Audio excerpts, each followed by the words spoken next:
Sa mga nagdaang araw, muling umingay ang pangalan ng ating kababayan na si Jordan Clarkson sa trade market matapos ang pahayag ng NBA MVP na si Nikola Jokic. Ayon sa mga ulat, siya na ang pangunahing target ng Denver Nuggets para mapunan ang nawalang offensive firepower mula kay Kentavious Caldwell-Pope. Nabatid na personal na iminungkahi ni Jokic sa front office ng Nuggets na isama si Clarkson sa kanilang lineup. Magandang bagay ito dahil ang estilo ng laro ni Jokic ay talagang nababagay kay Clarkson. Sa tulong ng playmaking ability ni Jokic, tiyak na mas maraming pagkakataon si Clarkson na makuha ang kanyang mga tira mula sa labas. Ang tandem nilang ito ay maaring magbigay ng malaking bentahe sa opensa ng Nuggets, lalo na sa mga crucial moments ng laro. Muling umusbong ang issue ng kakulangan ng bench power ng Nuggets na na-expose sa nakaraang playoffs. Kung magkakaroon ng trade, si Clarkson ay may kakayahang punan ang puwang na ito at makapagbigay ng instant offense mula sa bench. Sa mga tropa nating taga-subaybay, ano sa tingin ninyo? Fit ba si Jordan Clarkson sa Denver? Ang kanyang scoring powers at kakayahang mag-adjust sa sistema ni Jokic ay tiyak na makakatulong sa Nuggets sa kanilang playoff aspirations.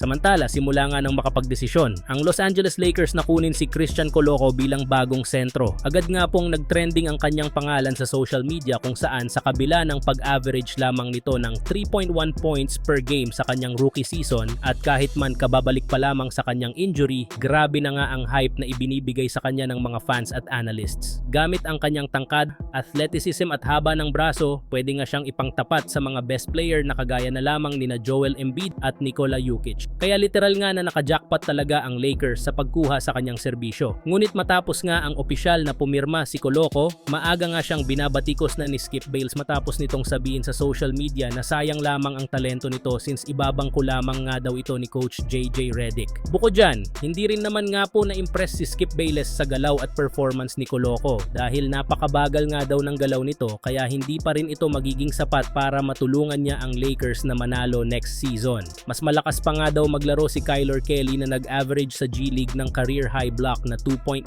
blocks per game. Mas maasahan pa nga daw sana ito si Kelly kumpara kay Coloco. Isa pa kung hindi na lang daw sana nila kinuha itong si Coloco at nagstay na lamang sila kay Kyler Kelly. Di na sana nawala sa kanila si Blake Hinson na isang matinik na shooter na isa nga sa kailangan ngayon ng Lakers sa kanilang roster. Sa kabilang banda, 2 linggo bago magsimula ang NBA preseason, mga tropa, ay hindi pa rin naman natitigil ang pagsilabasan ng mga trade rumors patungkol sa Lakers kahit man kumuha na sila ng bagong sentro. At this time ay ang trade na naman muli ni D'Angelo Russell ang binibigyang pansin. Sa katunayan, matapos nga pong mag-post mismo si D'Angelo ng sad emoji sa kanyang social media account, marami nga ang mga fans na nagsabi na mukhang nagpapahiwating nga ito na matutuloy talaga ang pag-trade sa kanya ng Lakers. At kung sakali mang gawin nila ito, inaasahan na gagamitin siya bilang asset kasama ang ilang mga players at draft pick upang makuha si Jonas Valanciunas ng Washington Wizards. Pero ayon nga po sa ibinulgar na balita, sa kalagitnaan pa rin naman ng regular season, posibleng mangyari ang ganitong klaseng trade at magdedepende pa yan sa performance ni D'Angelo Russell at sa magiging resulta ng kanilang mga unang laro kung ipagpapatuloy pa nila ang trade sa Wizards.